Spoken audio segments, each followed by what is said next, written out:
Sambil membawa tabung gas LPG 3 kg kosong, ratusan warga di Kecamatan Bangsri, Jepara, Jawa Tengah menyerbu pangkalan penjualan gas LPG 3 kg. Khawatir tidak kebagian gas LPG bersubsidi, warga merangsek masuk dan saling berdesakan. Petugas kepolisian dan TNI sempat kewalahan saat menertibkan para pembeli. Pasokan 100 tabung gas LPG 3 kg dari agen tidak mencapai seluruh pembeli yang datang. Hal ini membuat warga kecewa karena telah mengantri hingga berjam-jam tetapi tidak kebagian gas LPG bersubsidi. Antri berapa lama tadi? Saya udah dari pagi, Pak.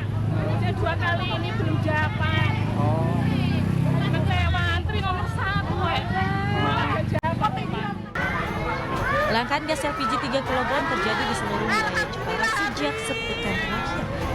Pihak Kecamatan Bangsri telah berkoordinasi dengan dinas terkait untuk mengatasi kelangkaan tersebut. Oke, secara umum ini sama dengan di wilayah lain terjadi kelangkaan dan kami sudah terus berupaya dengan pimpinan dalam ini kami juga koordinasi dengan yang terkait tindak dan juga bagian perekonomian untuk melakukan kondisi yang terjadi sampai saat ini. Diduga kelangkaan gas LPG bersubsidi di Jepara terjadi akibat dampak cuaca buruk. Cuaca buruk menjadi kendala dalam hal ini. Dari Jepara, Jawa Tengah, Alip Sutarto, iNews melaporkan.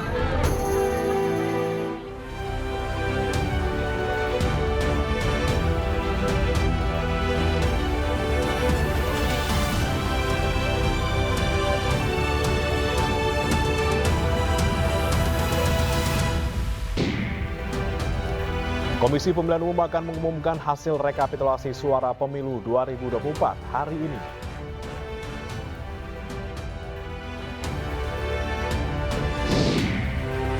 Hamparan sampah plastik merusak keindahan pantai Kedongan, Bali.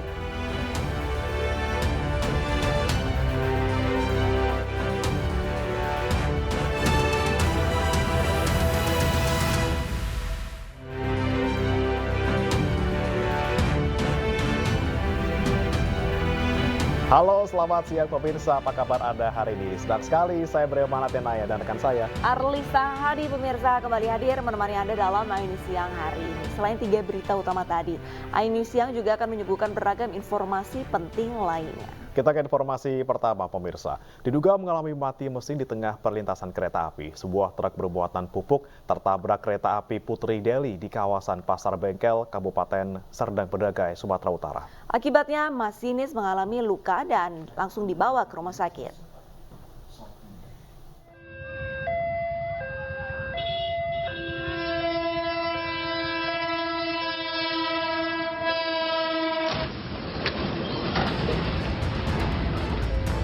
Inilah detik-detik peristiwa menegangkan ketika kereta api Putri Deli datang sambil membunyikan suara klakson panjang dan menabrak truk, hingga terdengar benturan keras saat tabrakan terjadi. Truk pun terseret hingga beberapa meter di pintu perlintasan kereta api Desa Pasar Bengkel, Kecamatan Perbaungan, Kabupaten Deli Serdang, Sumatera Utara.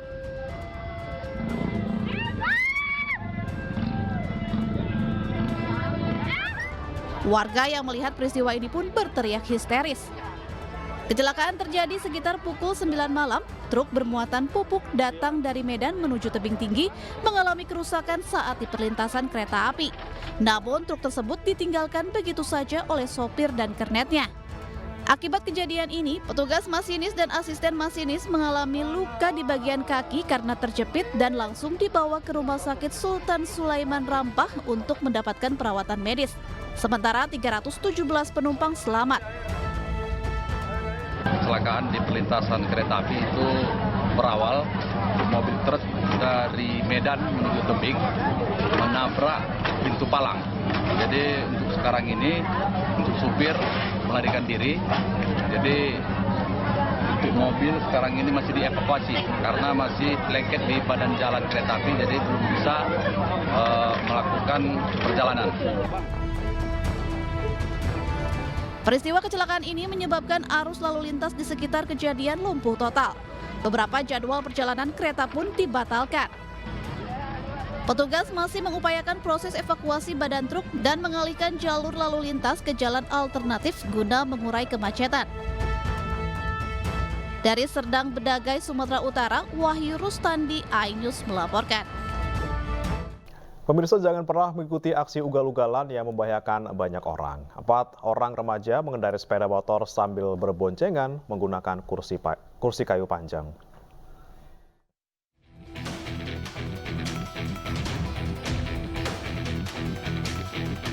Aksi pemotor ini berbahaya dan jangan ditiru. Viral, aksi membahayakan orang lain ini dilakukan oleh 4 remaja. 3 diantaranya duduk di atas bangku yang sengaja dipasang di jok motor. Remaja ini mengendarai sepeda motor secara ugal-ugalan bersama rekannya yang mengikutinya dari belakang. Mereka berusaha menyalip kendaraan yang tengah padat di ruas Jalan Masjid Raya, Kota Makassar, Sulawesi Selatan. Lokasi ugal-ugalan remaja yang nyeleneh ini banyak terdapat aspal yang bergelombang hingga dilewati jamaah untuk ibadah. Letaknya di pemukiman tidak jauh dari Masjid Al-Markas Al-Islam.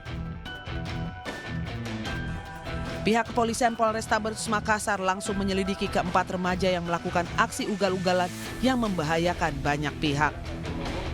Seluruh masyarakat, saudara-saudara itu anaknya agar diawasi untuk tidak melakukan kegiatan-kegiatan tersebut, apalagi ini di bulan suci Ramadan, tentu kita lebih fokus ibadah daripada melakukan hal-hal yang tidak. Dari Makassar, Sairul Adiaksa, iNews melaporkan.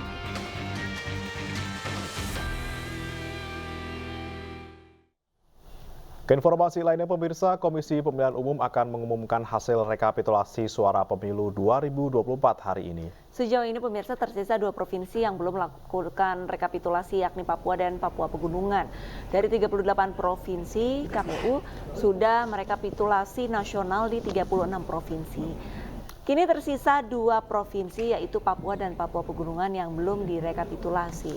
Pasangan Prabowo Gibran unggul di 34 provinsi, sementara Anies Muhaimin unggul di 2 provinsi. Kemudian aparat gabungan sudah mulai memperketat pengamanan di luar gedung KPU guna mengawal jalannya pengumuman hasil rekapitulasi suara pemilu 2024.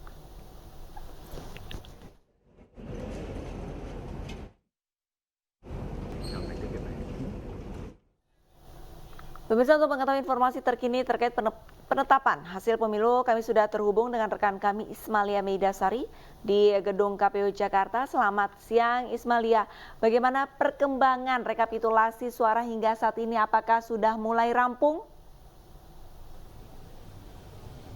Ya, selamat siang Arlista Bre dan juga pemirsa. Hari ini memang Komisi Pemilihan Umum akan mengumumkan hasil pemilu 2024 yang dimana Arlista Bre dan juga pemirsa, seperti yang diketahui yang diatur dalam undang-undang, KPU ini diberi waktu setidaknya 35 hari setelah hari pencoblosan pada tanggal 14 Februari 2024 terhitung dari 15 Februari hingga 20 Maret 2024 yang dimana hari ini merupakan hari terakhir untuk kesempatan KPU mengumumkan hasil rekapitulasi pemilu 2024. Dan untuk perkembangannya memang Arlista Bre dan juga pemirsa, untuk hari ini ada 2 provinsi tersisa yang belum dihitung hasil suaranya di provinsi tersebut, yakni Provinsi Papua dan Papua Pegunungan.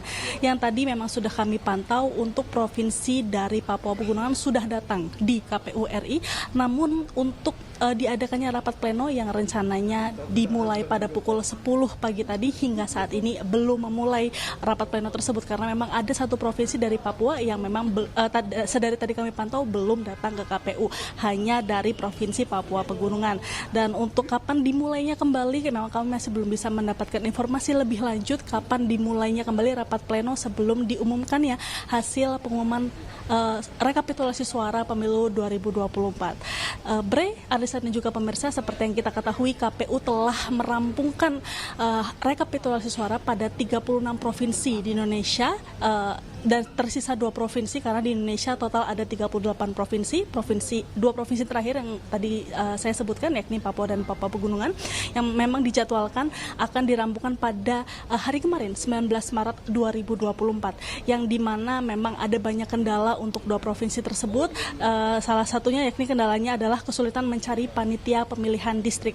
Dan seperti yang diketahui juga Bre, Alsan dan juga pemirsa, untuk KPU juga baru saja merampungkan rekapitulasi suara di daerah Jawa Barat pada pukul 4 dini hari tadi, yang dimana memang untuk hasil rekapitulasi akan diumumkan pada hari ini, dan juga untuk hasil rekapitulasi suara nasional tingkat nasional ini tergabung dari semua hasil rekapitulasi dari pileg DPRD Kabupaten Kota, Provinsi, DPD RI, DPR RI, dan juga pemilihan presiden. Untuk pantauan di luar gedung KPU sendiri, tadi pagi memang sudah ada apel dari pengamanan gabungan dari TNI Polri yang setidaknya ada 3.500 lebih pengamanan yang akan mengamankan atau mengawal jalannya pengumuman hasil rekapitulasi pemilu 2024. Untuk pengamanan sendiri tidak hanya di depan gedung KPU sendiri, namun pengamanan itu atau anggota pengamanan akan disebar ada di Bawaslu, di DPR juga akan ada pengamanan tersebut. Dan hingga saat ini memang kami masih menunggu rapat pleno dari rekapitulasi 2 provinsi lainnya, yakni Papua dan Papua Pegunungan. Kembali ke studio. Baik, terima kasih Ismalia Medasari melaporkan langsung dari gedung KPU Jakarta. Selamat bertugas kembali. Emak-emak berdesakan demi beras murah. Ya, informasinya akan hadir sesaat lagi, tetap di Ayu Siang.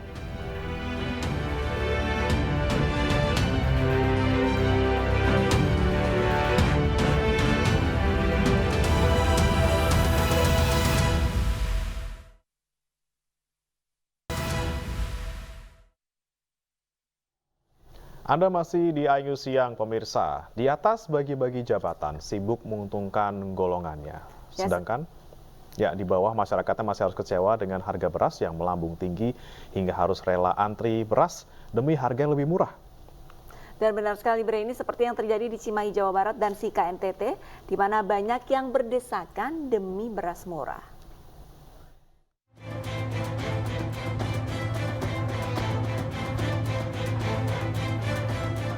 Harga beras di pasar tradisional sudah mencapai Rp18.000 per kilogram hingga Rp20.000 per kilogram. Tentu saja, di tengah himpitan harga berbagai kebutuhan pokok yang juga naik, namun penghasilan yang tidak berubah membuat warga merasa berat untuk harga beras saat ini. Warga rela menyerbu operasi pasar beras murah di kantor DPRD Kota Cimahi, Jawa Barat dengan membeli beras 5 kg dengan harga Rp53.000. Kebutuhan. Kalau di pasar harga beras masih mahal nggak, Pak? Masih mahal. Ini dapat berapa bungkus, Pak? Sebungkus. Ini 5 kilo. Harganya berapa, Pak? 5 kilo, 53. Ini cukup berapa hari, Pak? Berapa hari ya? Berapa hari biasanya, Kak? 4 harian. Pak, harapan ke pemerintah apa, Pak? Ya, harga pangan semoga diturunkan aja. Baik, jadi suara ini semakin keras. Saya berharap bahwa Bapak bisa mendengar. Sementara di Kabupaten Sika, Nusa Tenggara Timur, ribuan warga berdesakan membeli beras murah di halaman Sika Convention Center. 1.000 kupon dibagikan untuk maksimal 10 kg beras dengan harga per kilogram mencapai Rp11.500. Sementara di pasar tradisional mencapai Rp18.000 hingga Rp20.000 per kilogram. Tentu saja kupon-kupon tersebut tidak tersisa di tangan panitia.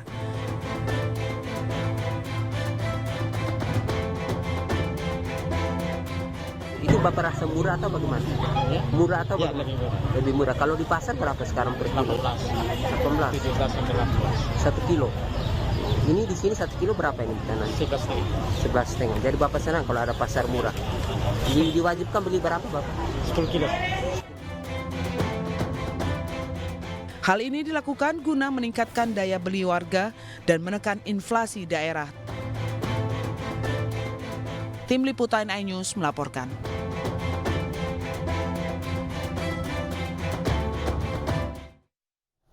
Kita ke informasi lain, pemirsa. Bareskrim Polri telah merampungkan penyidikan kasus dugaan tindak pidana berita bohong dengan tersangka Palti Huta Barat, salah seorang relawan Ganjar Mahfud. Dan kini Palti Huta Barat akan segera disidangkan. Berdasarkan keterangan Kabag Penum Humas Polri, Kombes Pol RD Caniago, seluruh barang bukti telah dilimpahkan kepada Kejaksaan Negeri Batubara, Sumatera Utara. Sebelumnya Palti Huta Barat ditetapkan sebagai tersangka dalam kasus dugaan penyebaran berita bohong atau hoax. Penetapan tersangka terkait dengan rekaman pembicaraan yang diduga mencatut nama Forkompinda di Kabupaten Batubara soal pejabat mendukung salah satu pasangan calon presiden.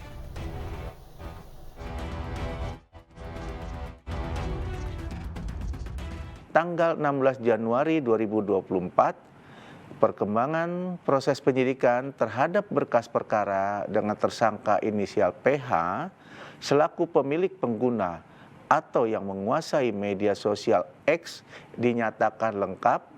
Tersangka PH dijerat dengan pasal 48 ayat 1 jungto pasal 32 ayat 1 dan atau pasal 48 ayat 2 jungto pasal 32 ayat 2 dan atau pasal 51 ayat 1 jungto pasal 35 dan atau pasal 45 ayat 4 jungto pasal 27A Undang-Undang Nomor 11 Tahun 2008 tentang Informasi dan Transaksi Elektronik.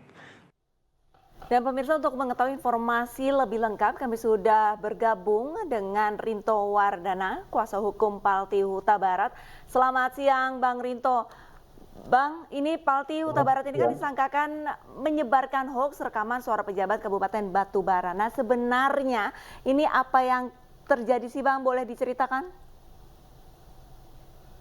Ya, jadi peristiwa ini terjadi ketika masa Pilpres, ya, masa kampanye Pilpres, lalu kemudian dilakukan penyidikan, dan penyidikan itu rampung sekitar minggu lalu kemudian kemarin itu kami sudah mengantar Palti untuk serah terima tahap 2, yaitu ke Kejaksaan Negeri Batubara bersama dengan tim penyidik dari Mabes Polri yang melakukan penyidikan perkara Palti. Jadi seperti yang disampaikan oleh Bapak tadi, ada beberapa pasal yang disangka 2, lalu kemudian ada dugaan nama baik dan juga dijerat pasal 14 ayat 1 dan pasal 15 Undang-Undang Nomor 1 Tahun 1946. Jadi sebenarnya kalau kita lihat konstruksi perkaranya Palti ini memang ada menimbulkan beberapa tanda tanya ya, karena dari pihak penyidik itu tidak memberikan satu perbandingan di mana terkait dengan rekaman percakapan Forkopimda Kabupaten Batubara itu, apakah sudah terverifikasi bahwa suara tersebut adalah milik pelapor, suara pelapor. Jadi di sini ada 2 pelapor, satu dari Jakarta, lalu kemudian ada juga dari Batubara yang saya sebutkan Kejari Batubara. Jadi mereka lah yang melakukan laporan ini. Tetapi yang menjadi pertanyaan di sini adalah seharusnya kalau untuk pencemaran nama baik itu berarti kan harus jelas orang yang dituju, yang dicemarkan nama baiknya. Tetapi yang diposting oleh Palti itu adalah berupa rekaman percakapan yang sifatnya memang meneruskan. Percakapan itu tidak didapatkan Palti secara langsung dari orang yang menjadi sumber A1-nya, tetapi Palti hanya memposting kembali lewat Twitter yang captionnya tidak sedang menyudutkan orang yang diduga pemilik suara tersebut. Lalu kemudian setelah kita melihat pasal yang disangkakan, pasal yang diterapkan di dalam perkaranya, ternyata ada juga terkait dengan pasal pencemaran nama baik. Pasal 27 ayat 3 yang sebelum Undang-Undang Nomor 1 Tahun 2024. Lalu kemudian pasal 27A Undang-Undang Nomor 1 Tahun 2024. Nah, ini yang sangat mengherankan kita. Kalau pencemaran nama baik itu kan sifatnya kan pidana delik aduan mutlak, di mana harus yang bersangkutan benar yang memang dituduh, disebutkan namanya di dalam caption atau postingan daripada transmisi yang dilakukan oleh Palti Huta Barat. Lalu kemudian terkait dengan pasal 14 dan 15 Undang-Undang Nomor 1 Tahun 1946 itu juga menimbulkan pertanyaan juga, karena apa? Apakah pemenuhan unsurnya sudah terpenuhi? Misalnya timbulnya keonaran di kalangan rakyat, kalangan masyarakat. Nah, itu juga perlu dibuktikan. Jadi kemarin kami sudah melakukan penyerahan tahap 2 di Kejaksaan Negeri Batubara, dan saudara Palti ini ditahan untuk 20 hari ke depan di rutan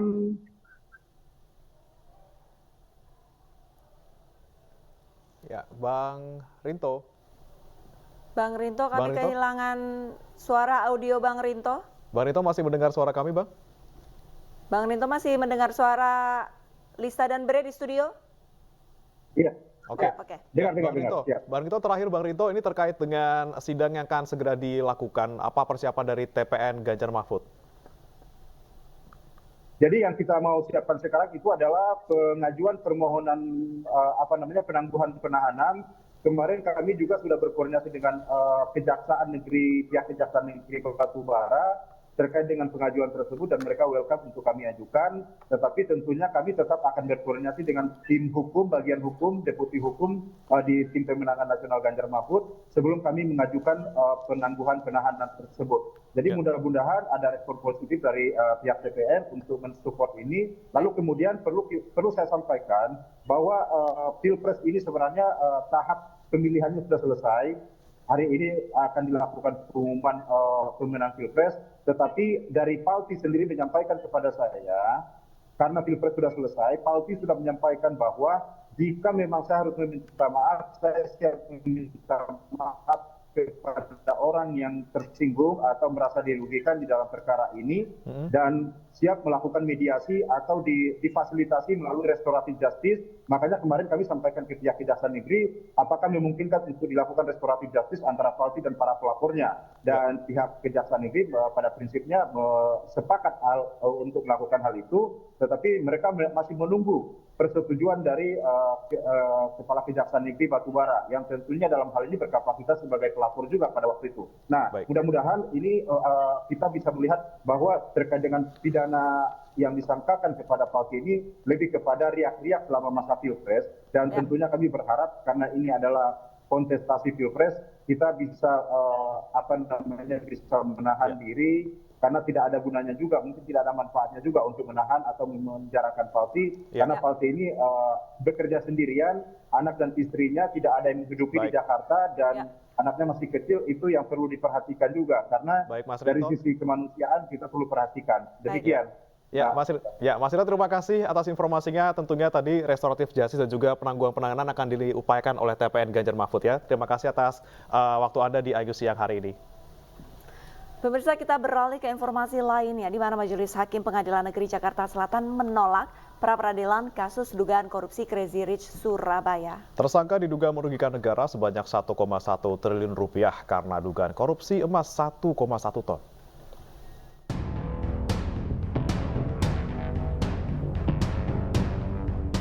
Pengadilan Negeri Jakarta Selatan menolak pra-peradilan kasus yang melibatkan Crazy Rich Surabaya Budi Said atas dugaan korupsi emas logam mulia.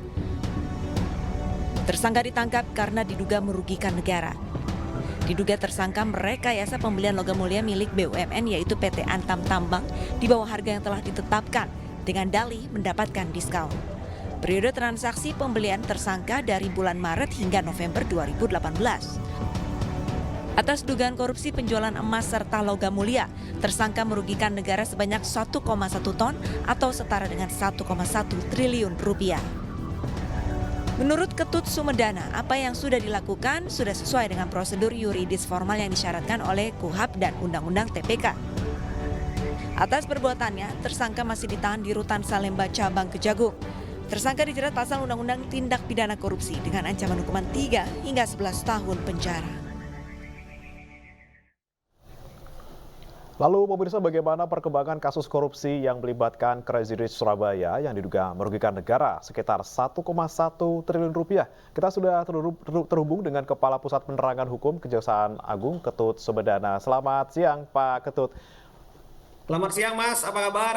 Baik, Alhamdulillah. Baik Mas Ketut. Ya, begini Pak, ini setelah pra-peradilannya sudah ditolak, ini bagaimana kemudian langkah dari Kejaksaan Agung terkait dengan kasus ini Pak? Saya harus jelaskan bahwa perkara ini secara yuridis formal ya, dari proses penyidikan, penyitaan dan penggeledahan yang kita lakukan selama ini menurut hukum sudah benar dan sudah sesuai dengan KUHP serta peraturan yang ada dalam tindak pidana korupsi, undang-undang tindak pidana korupsi. Sehingga suka tidak suka perkara ini lanjut sampai kepada proses pengadilan ke depannya. Seperti itu Mas. Baik Pak Ketut. Untuk sidang pra-peradilan ini sudah ditolak, lantas untuk saksi-saksi ataupun tersangka baru mungkin karena tidak mungkin adanya transaksi 1,1 triliun rupiah jika tidak ada orang dalam kasarannya. Bagaimana Bapak?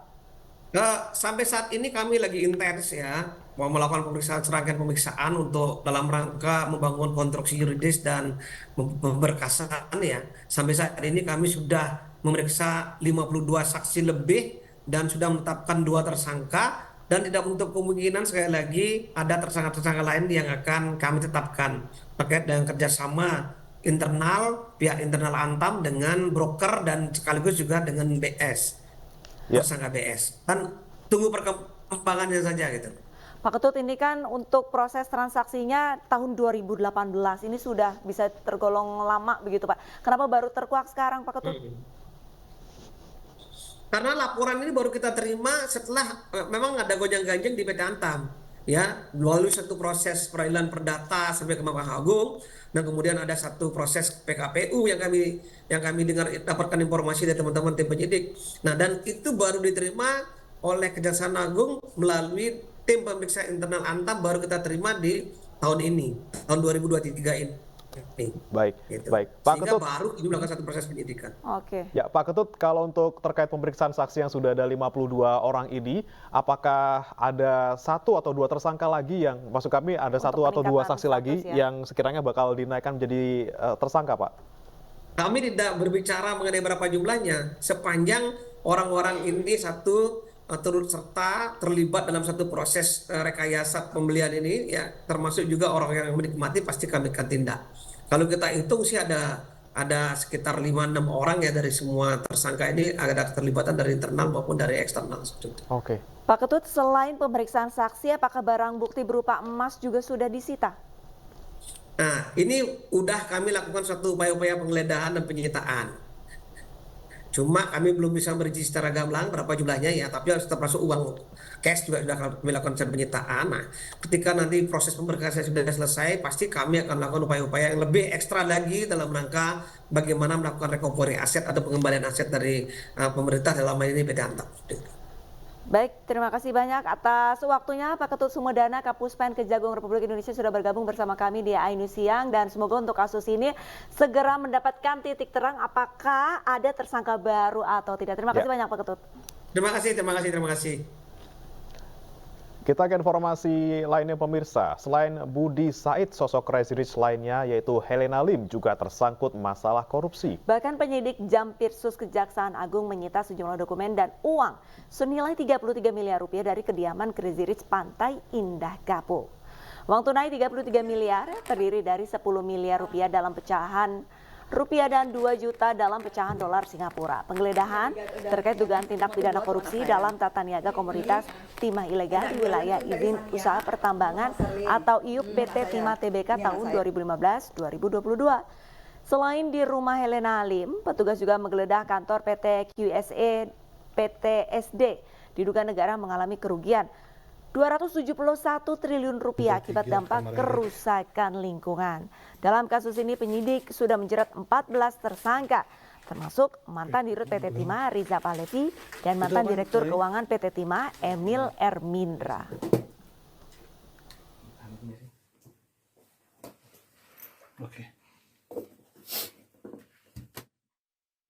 Pemirsa, masifnya dugaan kecurangan membuat pemilu 2024 dinilai sebagai pemilu terburuk sepanjang sejarah. Informasi selengkapnya akan kami hadirkan usai jeda.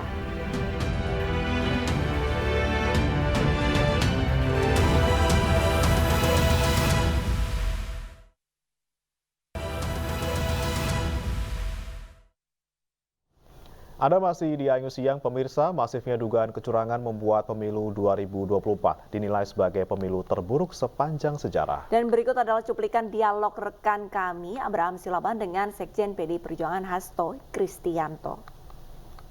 Mas Hasto, kita ketahui rekapitulasi suara pemilu 14 Februari di KPU sudah masuki babak final, babak akhir.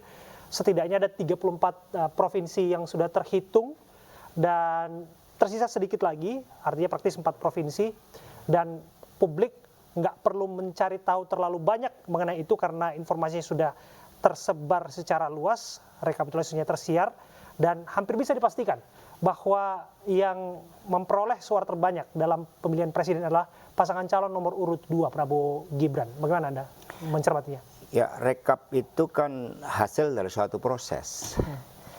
ketika prosesnya sudah dirancang dengan kecurangan yang masif dari hulu ke hilir, yang diawali dari abuse of power dari seorang Presiden Jokowi yang melibatkan aparatur negara yang seharusnya netral, menggunakan sumber daya negara, termasuk dana bansos misalnya, 496 triliun, dan untuk mengumpulkan dana sebesar itu, dana-dana kementerian lain harus ada automatic adjustment.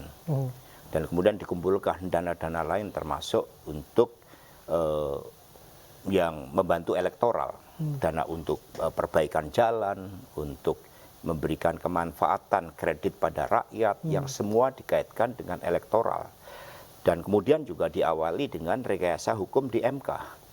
Sehingga sekarang supremasi hukum sebagai penopang demokrasi ini menghadapi persoalan yang paling serius di dalam sejarah kita.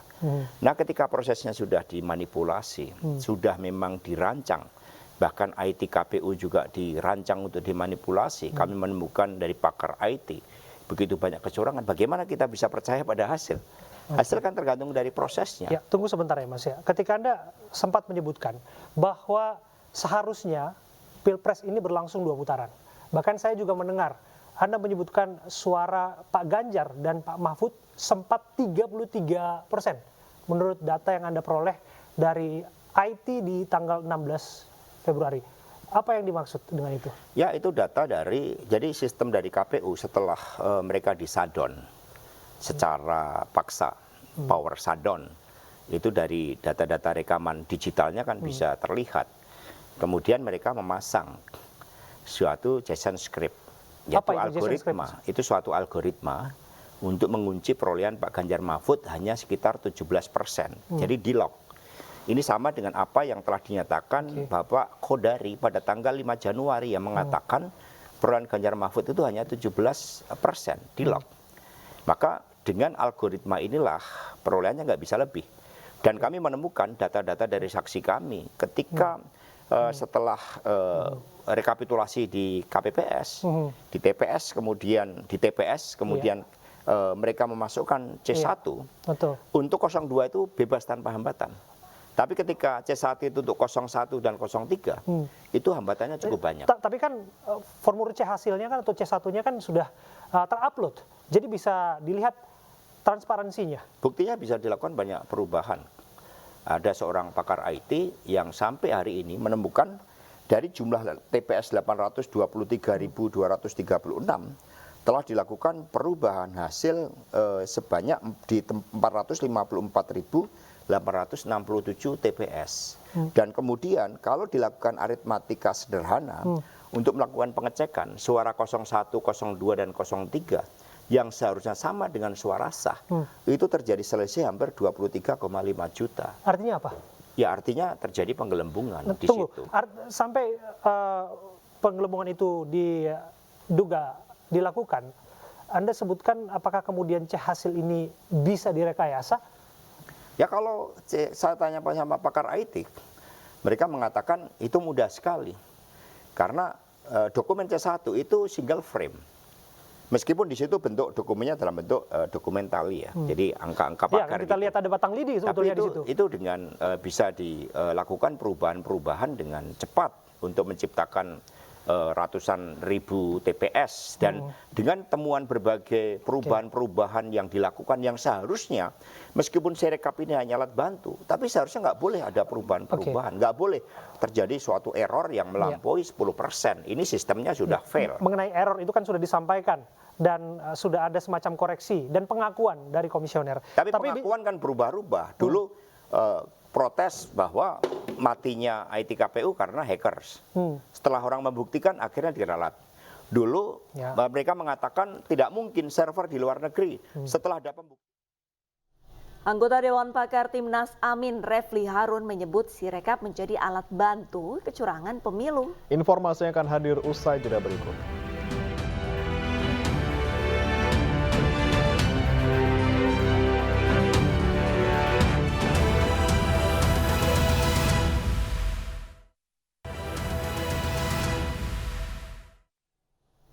Masih di ini siang, pemirsa, dalam program Rakyat Bersuara yang dipandu Aiman Wicaksono, anggota Dewan Pakar Timnas Amin, Refli Harun, menyebut Sirekap menjadi alat bantu kecurangan pemilu. Sementara akademi dan juga pengamat politik Rocky Gerung menyebut jika ada satu TPS saja yang curang, artinya pemilu sudah gagal.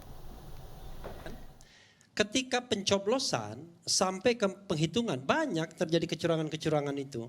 Jadi misal ya, kecurangan yang paling awal itu adalah ketika pencoblosan itu kan belum tahu berapa sih jumlah yang menang. Sampai kemudian bisa dilakukan selebrasi, kan begitu. Yang selebrasinya dipesan 2 hari sebelumnya, sudah ketahuan hasilnya. Dari mana? Kan dari Sirekap. Jadi maksudnya Istora ya, nanti bisa jawab tuh. Dari Sirekap kan. Makanya saya katakan teorinya gini, ya. Sirekap itu memberikan panduan, oke? Kenapa saya katakan memberikan panduan? Di sini saya ceritakan ada orang yang masuk pada Sirekap sebelum penghitungan suara dilakukan sudah terisi, ya. Nah, itulah yang kemudian menjadi panduan. Orang menduga, banyak yang menduga, yang dilegitimasi oleh quick count. Sebelum penghitungan nggak pelan-pelan nih ya, supaya kita tajam, supaya karena besok kejutannya, jadi supaya semua yang menonton acara ini, sebelum penghitungan suara tuh jam berapa? Ya, jam 1. Penghitungan suara jam 2 di waktu Indonesia bagian Barat. Oke. Ya. Sebelum jam 13 waktu Indonesia sebelum bagian Barat. Jam 14. Oke. Kan 14 kan penghitungan. Oke. Dia cek itu pukul 13 sudah ada isinya. 13 waktu Indonesia bagian Barat ya? Iya, bagian Barat. Dan dia cek di daerah bagian Barat juga. Oke. Ya, karena kalau ngecek bagian timur ya, bisa ada. Udah ada isinya. Jadi jam 13 waktu Indonesia bagian Barat ngecek TPS-TPS yang masuk dari waktu Indonesia bagian Barat. Nah, lalu kemudian ini kan dilegitimasi oleh quick count. Quick count itu semua mengatakan 56, 57, 58. Ya kan? Makanya saya katakan lalu dibalikin lagi yang Sirekap yang berevolusi sejak hari pertama nggak pernah berubah angkanya. Kita nggak ngerti masuknya yang mana duluan. Pokoknya 56, 57, 58 sampai kemudian terus. Dengan penggelembungan yang sudah dicoret-coretin, sudah diperbaiki, tidak berubah. Tetap sama. Ya. Lalu pertanyaannya adalah dari mana kemudian perasaan menang itu ada, ya kan? Kan dari Sirekap, ya kan? Bukan dari mana-mana. Karena waktu penghitungan manual itu belum ada apa-apa. Nah, saya mengatakan, ini teori saya ya, maafkan saya kalau tidak berkenan. Ini Sirekap itu memang alat bantu, tapi alat bantu kecurangan. Maksudnya? Iyalah. Jadi Anda dia memandu 56, 57, 58% itu. Jadi nanti hasil yang akan diumumkan besok pasti akan mirip dengan Sirekap yang salah waktu itu. Iya. Nah, ketika kemudian berproses Sirekap ini shocking, mengejutkan. Kenapa? Karena setelah adanya penggelembungan suara yang banyak ditemukan di seluruh Indonesia, laporannya ada itu kami. Kemudian ditemukan yang namanya pemalsuan C hasil, yang ditemukan orang Amerika di Indonesia, dia sisir banyak sekali yang C hasil yang dipalsukan karena tanda tangannya sama semua. Dan fenomena-fenomena lainnya. Iya kan? Ini dugaan ya? Iya, diduga. Lalu tetap angkanya sama. Maka logika saya mengatakan, waduh ini kebanyakan curangnya. Maka kemudian ditutup Sirekap, direkonsolidasi Sirekap agar jangan melebihi 58%. Kan itu logikanya. Kalau dibuka dugaannya bisa lebih dari 58% untuk pasangan 02. Iya, kalau kebanyakan nanti orang bingung. Loh dari mana ini kebanyakan? Kan kita bicara mengenai 45 juta DPT yang bermasalah. Oke lah. Ada yang mengatakan direkonsiliasi, paling tidak ada yang 20 juta yang masih standby loan. Yang bisa digunakan, dideploy sewaktu-waktu. Lalu ada surat suara yang tidak terpakai. Itu juga yang mempermasalahkan, misalnya dipermasalahkan terhadap partai tertentu. Karena tiba-tiba surat suara yang tidak terpakai ini dijadikan angka dia. Jadi yang namanya modus kecurangannya itu banyak sekali. Tapi sekali lagi saya mengatakan ya, kalau kita hanya berdasarkan hitungan-hitungan, apalagi hitungan itu didasarkan pada algoritma misalnya, putus asa kita. Yang harus kita kontrol 823.220 TPS. Dan tidak ada satu partai pun yang memiliki lengkap C1 semuanya. Kalaupun memiliki lengkap belum tentu asli. Itu persoalannya. Jadi udahlah, kita tidak bisa menutup mata Kalau ada gentong sebabi-babinya, kalau ada aparat di sana, kalau ada fasilitas negara yang dibuat, kalau ada keberpihakan, ya ini memang pemilu yang sebabi-babinya juga, gentong banget. Kayak perumpamaan juga. Umpama ada seseorang yang harus membuktikan ijazahnya palsu apa tidak. Oke, ini umpama ya. Setelah seru ini sampai ke pengadilan. Ini biasa aja nih. Dipanggil ahli kimia untuk melihat komposisi kertas itu sesuai nggak dengan kertas yang di awal yang biasa dipakai untuk ijazah. Sesuai. Tapi dia kasih catatan ada flek sedikit itu. Maka berarti ada satu partikel yang tidak fit in dengan komposisi. Udah. Tapi dianggap ya itu kan cuma 1% itu. Dipanggil lagi ahli biologi untuk melihat asal usul hilenya, apa namanya itu, zat kayunya di situ tuh sama apa enggak? Ya sama juga, cuman ya ada sedikit 2% itu. Dan seterusnya. Pertanyaan saya, kalau ijazah itu cacat 2 tambah 1%, cacat 3%, asli apa tidak? Headline bilang, ijazah dia itu bukan palsu karena 97% asli. Tapi kalau kita punya otak, 3% palsu artinya ijazah itu palsu. Kan gitu logiknya. Jadi kalau tadi misalnya 154.541. Saya udah korting tadi itu.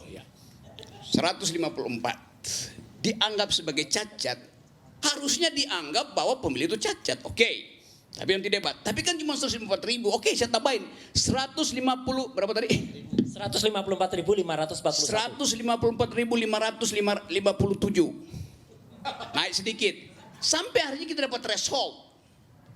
Sama seperti Babe Haikal, dulu dia punya jenggot misalnya tuh. Dia cukur sekarang. Jenggot itu apa? Jumlah yang ada di dagunya. Kalau cuma satu jenggot apa bukannya jenggot juga? Karena apa yang menggantung di dagu namanya jenggot. Mau 10 apa segala macam. Itu problemnya itu. Nah kalau saya misalnya bilang, ya oke, 154.000 itu kecil, cuma 19%. Naikin sedikit, 19,5. Naikin sedikit, masih kecil dong. Jadi sampai kapan itu mau dijadikan palsu? Apa mau sampai 50%? Logikanya begitu.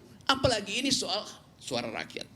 Tapi saya skip aja itu. Bagi saya hanya butuh 1 TPS untuk menyatakan bahwa pemilu kita gagal. Yang curang cuma 1 TPS. Roy salah, nggak ada 154.000. TPS nomor 90 di Jalan Merdeka Barat di Mahkamah Konstitusi. Warga Palestina kelaparan bahkan sulit mendapatkan makanan untuk buka puasa. Informasi selengkapnya akan kami hadirkan usai jeda.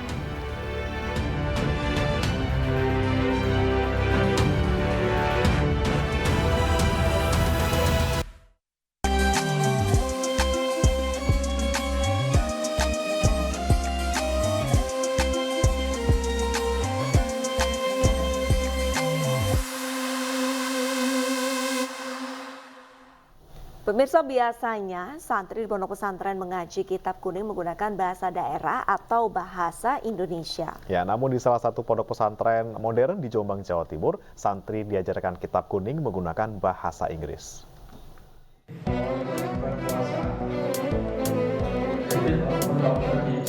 Beginilah suasana ngaji kitab kuning di Pondok Pesantren Al-Aqobah International School di Desa Jombok, Kecamatan Ngoro, Kabupaten Jombang, Jawa Timur.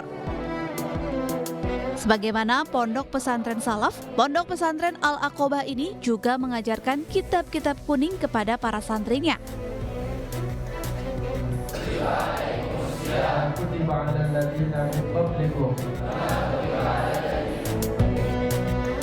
Bahkan meski yang diajarkan adalah kitab kuning, namun para santri ternyata hanya membawa laptop untuk mengikuti pembelajaran.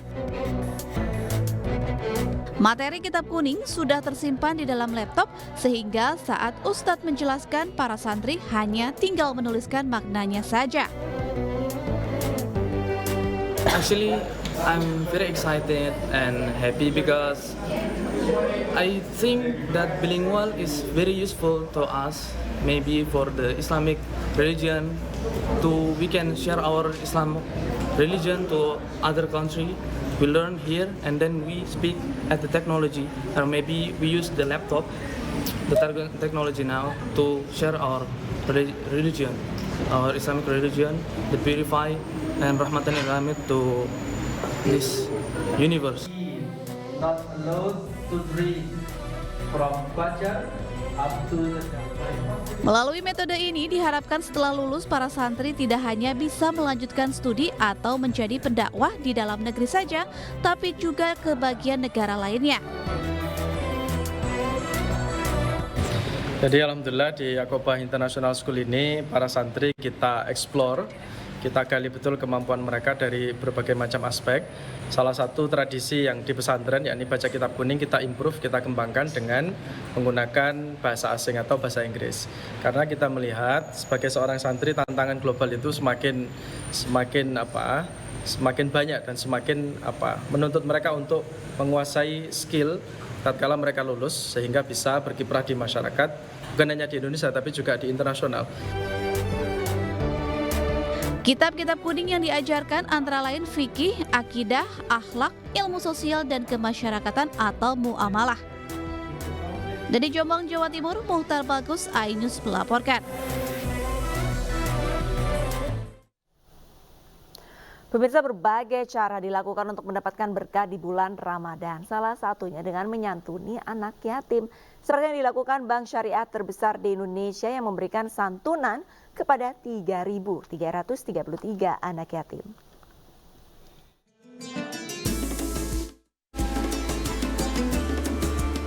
Di bulan suci Ramadan, PT Bank Syariah Indonesia TBK memberikan santunan kepada 3.333 anak yatim piatu yang diselenggarakan di Jakarta Convention Center, Jakarta Pusat. Turut hadir dalam kegiatan tersebut Wakil Presiden RI Ma'ruf Amin, sejumlah jajaran Direksi Bank Syariah Indonesia TBK, serta ribuan anak yatim piatu dari sejumlah daerah. Dalam sambutannya, Wapres meminta Bank BSI terus istiqomah mengimplementasikan nilai-nilai syariah. Saya sampaikan apresiasi kepada BSI yang selama ini telah berkontribusi untuk negeri baik secara ekonomi maupun sosial, salah satunya melalui kegiatan pemberian santunan kepada anak-anak yatim. Kegiatan pemberian santunan ini rutin dilakukan BSI yang berkaitan dengan milad pertama hingga milad ketiga. Acara ini sebenarnya adalah acara rutin ya, dilakukan oleh Bank Syariah Indonesia dalam kaitannya dengan ulang tahun anniversary atau di syariah disebut milad ya. Pada milad pertama kita menyantun 1.111 anak yatim. Milad kedua 2.222. Milad ketiga kali ini bertepatan dengan 1 Februari 2024 yang lalu. Memang kita sudah punya janji gitu untuk menyantuni 3.333 anak yatim ya. Diharapkan dampak peran sosial kehadiran Bank Syariah Indonesia dapat dirasakan dan tidak hanya oleh stakeholder pemegang saham, namun juga masyarakat yang lebih luas bagi umat di seluruh Indonesia. Dari Jakarta, Widya Bayujati, iNews melaporkan. Pemirsa, sebanyak 3.500 personel gabungan TNI Polri disiagakan untuk mengamankan jalannya pengumuman hasil pemilu oleh Komisi Pemilihan Umum RI pada hari ini. Selain di gedung KPU, ribuan personel tersebut juga disebar di gedung Bawaslu RI dan gedung DPR RI guna mengantisipasi terjadinya gesekan antara massa pro dan kontra yang rencananya akan menggelar aksi unjuk rasa pada siang nanti. Pengamanan ketat terlihat di area kantor Komisi Pemilihan Umum Republik Indonesia di Jalan Imam Bonjol Menteng, Jakarta Pusat. Selain beton barrier pembatas yang terpasang menutup ruas jalan depan kantor KPU, terlihat juga sejumlah personel kepolisian yang bersiaga di sekitar lokasi. Kapolres Metro Jakarta Pusat mengungkapkan bahwa sebanyak 3.500 personel gabungan disiagakan guna mengamankan jalannya pengumuman hasil pemilu oleh KPU pada hari ini. Selain di gedung KPU, ribuan personil juga disebar di gedung Bawaslu RI dan DPR RI guna mengantisipasi terjadinya gesekan antara massa pro dan kontra.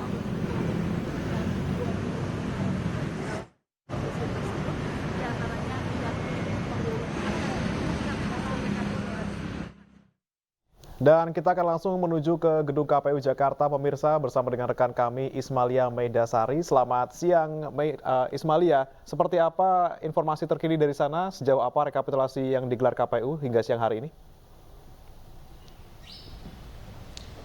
Ya, selamat siang Bre dan juga pemirsa. Untuk pada siang hari ini, perkembangan apa yang sudah terjadi di KPU.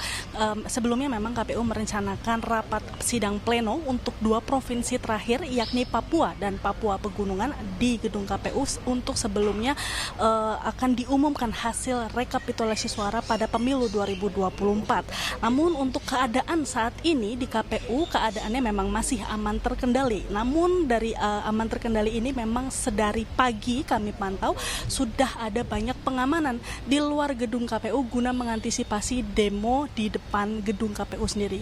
Dan seperti sudah disampaikan, ada sekitar lebih dari 3.500 personil dari anggota kepolisian dan juga gabungan TNI Polri yang akan berjaga-jaga di depan gedung KPU sendiri. Namun tidak hanya di depan gedung KPU, namun personel atau anggota kepolisian dan pengamanan ini akan tersebar di beberapa titik. Salah satunya ada di Bawaslu dan juga DPR RI. Untuk pengamanan ini disebar di beberapa titik-titik tertentu karena untuk guna mengamankan atau mengawal jalannya pengumuman hasil rekapitulasi pemilu 2024. Dan juga untuk di depan gedung KPU sendiri ini memang sudah banyak pengalaman dan sedari pagi memang di depan gedung KPU, tepatnya di Jalan Imam Bonjol ini sudah ditutup total. Jadi memang masyarakat yang mau melintasi di depan gedung KPU atau di Jalan Imam Bonjol dialihkan ke arah yang lain. Dan tadi kami juga melihat ada mobil barakuda di sini, yang dimana mobil barakuda ini memang kendaraan yang dipersiapkan untuk mengantisipasi demo yang berujung anarkis atau berujung ricuh. Dan mobil barakuda ini memang yang kita ketahui memiliki bodi mobil yang dilapisi dengan baja dan juga kaca anti peluru. Ini juga salah satu bentuk pengamanan yang berada di depan gedung KPU untuk nantinya mengamankan demo yang akan terjadi. Kembali ke studio Brea dan juga Arista. Baik, terima kasih banyak atas laporannya Ismalia Meidasari di gedung KPU RI dan selamat kembali bertugas. Ya, pemirsa jangan kemana-mana, iNews yang akan kembali dengan informasi lainnya.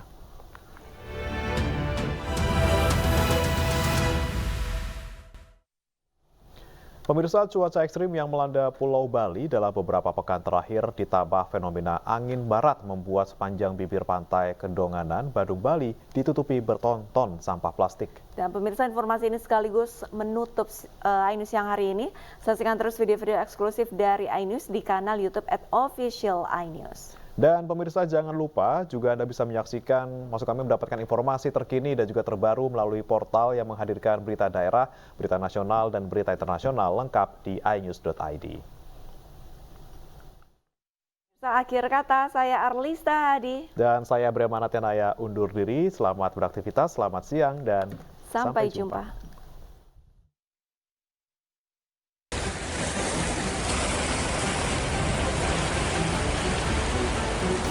Sepekan sudah bertonton sampah plastik berserakan di sepanjang bibir pantai Kedonganan, Badung, Bali. Didominasi sampah gelas plastik, kemasan makanan dan minuman saset, hingga sepatu, sandal ditambah sampah laut lainnya. Bahkan sampah-sampah ini sudah menutupi pasir putih pantai Kedonganan. Sampah yang sudah berubah warna dan bau yang menyengat membuat malu pemerintah daerah karena wilayah pantai Kedonganan merupakan salah satu sentra kuliner seafood bagi wisatawan yang berkunjung ke Bali. Pemandangan yang tidak sedap dan bau yang menusuk hidung dikeluhkan turis-turis mancanegara. Liburan yang telah dirancang sejak jauh-jauh hari menjadi terganggu lantaran pemandangan pasir putih di bibir pantai Kedonganan tertutup luberan sampah. Meski fenomena sampah musiman terjadi setiap tahun, para wisatawan berharap ada langkah konkret dari pemerintah dalam menangani permasalahan sampah di Bali.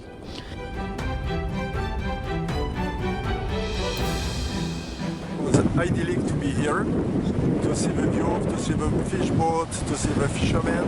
And when I came, it was